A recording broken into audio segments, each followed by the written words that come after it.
அந்த சிறுமி அந்த மேஜிக் மேனிடம் இவ்வாறு கேட்டாள்.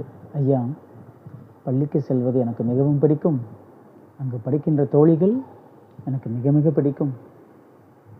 ஆனால் எனக்கு பிடிக்காத ஒன்றே ஒன்று, அது படிப்பது மட்டும்தான் என்று சொல்லும் பொழுது அந்த கூட்டம் குபீரென சிரித்தது.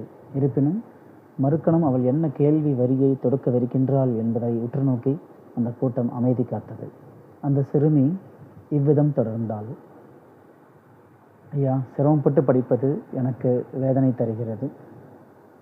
சுலபமாக படிப்பது எப்படி என்பதற்கான ஒரு மாய விதியை சொல்லுங்களேன் என்று கேட்டாள்.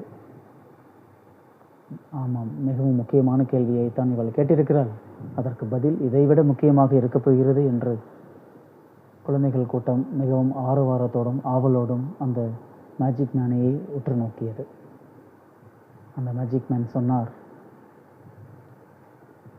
பாப்பா, மிக மிக முக்கியமான கேள்வியை கேட்டிருக்கின்றாய். சரிதான், நான் சொல்கிறேன் கேள். படிப்பது சுலபமாக, அதான கேட்கின்றாய்? சுலபமாக படிப்பதற்கு ஒரு மாய வித்தை உண்டு, சொல்லட்டுமா? ஐயா, சொல்லுங்கள் சொல்லுங்கள் என்றது அந்த கூட்டம். அவர் சொன்னார், சுலபமாக படிப்பதற்கு ஒரே ஒரு வழி, கடின உழைப்பு மட்டும்தான் என்றார்.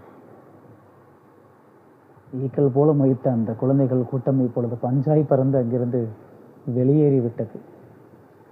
நகைச்சுவைக்காக இந்த கதை சொல்லப்பட்டாலும் உண்மையும் அதுதான். There is no substitute for hard work. There is no shortcut to success. பாடுபடாமல் எதுவும் கிடைக்காது. பாடுபட்டு கிடைப்பது மட்டுமே வாழ்க்கையில் நிலைக்கும். வாய்ப்புக்கு நன்றி.